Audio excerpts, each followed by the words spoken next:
ભારતના 78માં સ્વતંત્ર દિવસની ઉજવણી આણંદ નગરપાલિકાના પ્રમુખ જિગ્નેશભાઈ પટેલના વરદ હસ્તે ધ્વજવંદનનો કાર્યક્રમ રાખવામાં આવ્યો હતો। આ કાર્યક્રમમાં આણંદ નગરપાલિકા પ્રમુખ, આણંદ નગરપાલિકાના કાઉન્સિલરો, શાળાના વિદ્યાર્થીઓ, શિક્ષકો અને નગરજનો ઉપસ્થિત રહ્યા હતા।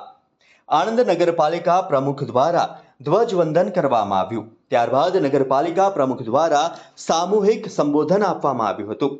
ભારતને આઝાદી અપાવવા માટે જે લોકોએ બલિદાન આપ્યું છે અને બોર્ડર પર શહીદ થયેલા જવાનોને યાદ કરવામાં આવ્યા।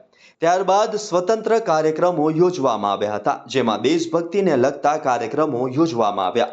કાર્યક્રમના અંતે રાષ્ટ્રગાન કરી આઝાદીના પર્વને હર્ષો ઉલ્લાસ સાથે ઉજવવામાં આવ્યો।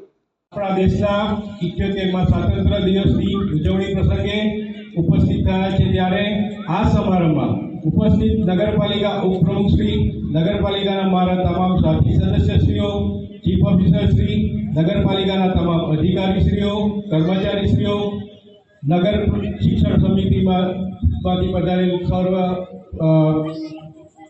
આચાર્યશ્રીઓ, શિક્ષકશ્રીઓ અને બાળકો, શ્વેત નગરી આણંદ નગરજનોને તથા ઉપસ્થિત આપ સૌને હાર્દિક શુભેચ્છા પાઠવું છું।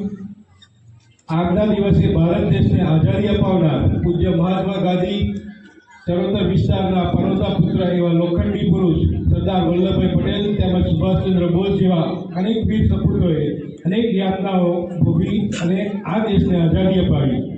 તેઓની દેશ માટેની અતૂટ લગન અને ખુમારીને કોટી કોટી વંદન તથા આપણા દેશની સરહદો ઉપર આપણા સર્વે દેશવાસીઓની રક્ષા કરતા સૌ નવજવાન સૈનિકોને આ સ્વતંત્ર પર્વની શુભકામનાઓ પાઠવું છું।